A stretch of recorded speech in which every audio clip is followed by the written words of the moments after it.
All right, let's just talk about something else. That's surprising for the past couple days on the news, which is the Jake Paul versus Tyron Woodley fight. Now, I called this to my buddies, months in advance, and even the fight polls at the very beginning kind of called it, which was they had Jake Paul winning as like they had Jake Paul as the favorite. It's one of those things. It's like the Manny Pacquiao, versus Mayweather fight. Like everyone was voting for Pacquiao, but most people were betting for Mayweather. It's just unfortunate. Like we want someone to win, even though we don't have their full confidence, and that person ends up losing, and we all get pissed off. It's like we kind of, for those who follow the sport, they kind of know, or the events that led up to this, kind of know that this is a pretty probable outcome. But I'll be honest with you, man. Like Tyron had him on the ropes, round 4. He got him with a right, and Jake Paul fell on the ropes, and he had him. But Tyron Woodley just didn't throw. He didn't have the volume behind that knockout, that stun. And this is kind of like an issue with Tyron is that he has good hands. He can knock down motherfuckers very easily. Like he has a powerful overhand right.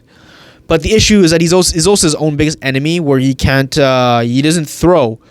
He's apprehensive because he's like it's like you're being scared to get hit back, because if you throw and if you're open, then you're fucked, right? It makes sense, right? You want to kind of have that guard and kind of pick your shots wisely. But you have 8 rounds to do so, and I get the mentality behind it. But at some point, man, like you got to throw some volume. I think this is one of those things where it's you're your own biggest enemy because of the fear of the unknown, right? You're the fear of getting knocked out. Like when you experience something traumatic, you don't want to do it again.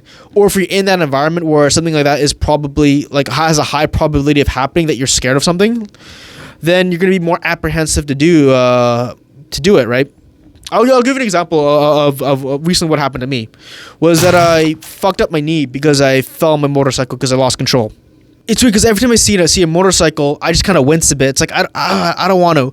Or if I see someone riding with shorts and a t-shirt, or someone riding without their equipment, or someone switching gears too fast, I wince a bit. I'm like you know what I mean? It's just that initial apprehensive movement. It's because there is a sense of trauma now, and my sense of trauma comes from that incident with my ankle and my knee, which is still recovering till this day. So I can't really do what I want to do. So I understand where he's coming from. It's a real fear. Because to get knocked out is a shitty experience, especially after your last 4 fights in the UFC where you fucked up your rib, you got dominated on, and you got hurt. Those things add up, man. I mean, and yeah, it's like you don't become the same person you were prior to the trauma. You become a totally different person. It's almost like you're a shell of your former self, and that's really weird. It's also sad too. I mean, you're like this child, right? You're like this child with like a lot of great big dreams. I want to be an astronaut, or I want to be a firefighter. I want to be the person to cure cancer. By the way, the Elizabeth Holmes story, I'm going to talk about that pretty soon. But yeah, so all those things, like as a kid, you have unlimited potential. But as you get older, you realize that there's limiters on your potential. And this is it sucks because this is the truth, right? Like you're limited based on your economic, standing.